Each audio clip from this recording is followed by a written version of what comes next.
घर घर लोग अनेकों प्रकार की सवारियाँ सजा रहे हैं। हृदय में बड़ा हर्ष है कि सवेरे चलना है। भरत जी ने घर जाकर विचार किया कि नगर, घोड़े, हाथी, महल, खजाना आदि सारी संपत्ति श्री रघुनाथ जी के हैं। यदि उसकी रक्षा की व्यवस्था किए बिना उसे ऐसे ही छोड़कर चल दूं तो परिणाम में मेरी भलाई नहीं है, क्योंकि स्वामी का द्रोह सब पापों के शिरोमणि श्रेष्ठ है। सेवक वही है जो स्वामी का हित करे, चाहे कोई करोड़ों दोष क्यों न दे। भरत जी ने ऐसा विचार कर ऐसे विश्वास पात्र सेवकों को बुलाया जो कभी स्वप्न में भी अपने धर्म से नहीं डिगे थे। भरत जी ने उनको सब भेद समझाकर फिर उत्तम धर्म बतलाया और जो जिस योग्य था उसे उसी काम पर नियुक्त कर दिया। सब व्यवस्था करके रक्षकों को रखकर भरत जी राम माता कौशल्या जी के पास गए। स्नेह के सुजान, प्रेम के तत्व को जानने वाले भरत जी ने सब माताओं को आर्त दुखी जानकर उनके लिए पालकियां तैयार करके तथा सुखासन यान सुखपाल सजाने के लिए कहा।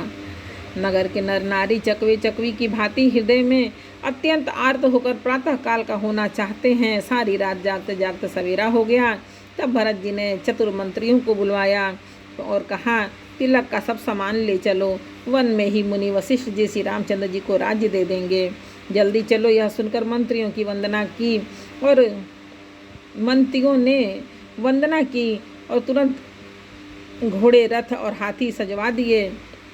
सबसे पहले मुनिराज वशिष्ठ जी अरुंधति और अग्निहोत्र की सब सामग्री सहित रथ पर सवार होकर चले। फिर ब्राह्मणों के समूह और जो सब के सब तपस्या और तेज के भंडार थे अनेकों सवारियों पर चढ़कर चले। नगर के सब लोग रथों को सजा सजा कर चित्रकूट को चल पड़े, जिनका वर्णन नहीं हो सकता। ऐसी सुंदर पालकियों पर चढ़ चढ़ कर सब रानियाँ चलीं। विश्वास पात्र सेवकों को नगर सौंप कर और सबको आदर पूर्वक रवाना करके तब सीताराम जी के चरणों को स्मरण करके भरत शत्रुघ्न दोनों भाई चले। श्री रामचंद्र जी के दर्शन के वश में हुए। दर्शन के की अनन्य लालसा से सब नर नारी ऐसे चले मानो प्यासे हाथी हथनी जल को तक कर बड़ी तेजी से बावले से हुए जा रहे हों। श्री सीताराम जी सब सुखों को छोड़कर वन में हैं और मन में ऐसा विचार करके छोटे भाई शत्रुघ्न जी सहित भरत जी पैदल ही चले जा रहे हैं। उनका स्नेह देखकर लोग प्रेम में मग्न हो गए हैं और सब घोड़े, हाथी, रथों को छोड़कर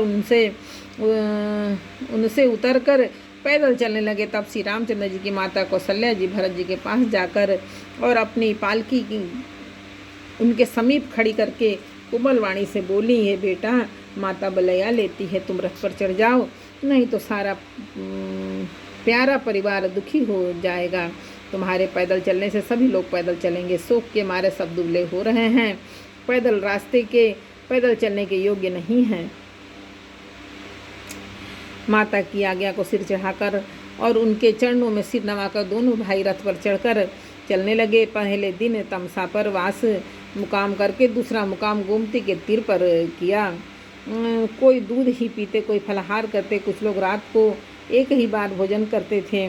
भूषण और भोग विलास को छोड़कर सब लोग श्री रामचंद्र जी के लिए नियम और व्रत करते हैं। रात भर सई नदी के तीर पर निवास करके सवेरे वहाँ से चल दिए और सब सिंहवेरपुर के समीप जा पहुँचे। निषाद राज ने जब समाचार सुने तो वह दुखी होकर हृदय में विचार करने लगा, क्या कारण है जो भरत वन को जा रहे हैं। मन में कुछ कपट भाव अवश्य है। यदि मन में कुटिलता न होती तो साथ में सेना क्यों ले चले हैं। समझते हैं कि छोटे भाई लक्ष्मण सहित श्री राम को मारकर सुख से निष्कंटक राज्य करूँगा। भरत ने हृदय में राजनीति को स्थान नहीं दिया, राजनीति का विचार नहीं किया। तब पहले जो कलंक ही लगा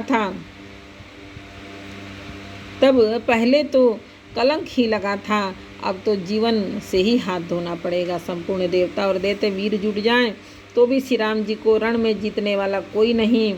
भरत जो ऐसा कर रहे हैं इसमें आश्चर्य ही क्या है। विष की बेलें अमृत फल कभी नहीं फलती।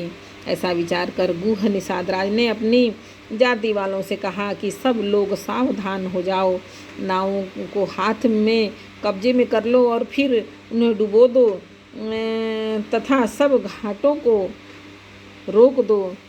सुसज्जित होकर घाटों को रोक लो और सब लोग मरने के साज सजा लो, अर्थात भरत से युद्ध में लड़कर मरने के लिए तैयार हो जाओ। मैं भरत के सामने मैदान में लोहा लूँगा, मुठभेड़ करूँगा और जीते जी उन्हें गंगा पार न उतरने दूँगा। युद्ध में मरण, फिर गंगा जी का तट, श्री राम जी का काम और क्षणभंगुर शरीर, जो चाहे जब नाश हो जाए। भरत श्री राम जी के भाई और राजा उनके हाथ से मरना और मैं नीच सेवक, बड़े भाग्य से ऐसी मृत्यु मिलती है। मैं स्वामी के काम के लिए रण में लड़ाई करूँगा, 14 लोगों को अपने यश से उज्ज्वल कर दूंगा। श्री रघुनाथ जी के निमित्त प्राण त्याग दूंगा। मेरे तो दोनों ही हाथों में आनंद के लड्डू हैं, अर्थात जीत गया तो राम सेवक का यश प्राप्त करूंगा और मारा गया तो श्री राम जी के नित्य सेवा प्राप्त करूंगा। साधुओं के समाज में जिनकी गिनती नहीं और श्री राम जी के भक्तों में जिनका स्थान नहीं, वह जगत में पृथ्वी का भार होकर व्यर्थ ही जीता है। वह माता के यौवन रूपी वृक्ष के काटने के लिए कुल्हाड़ा मात्र है।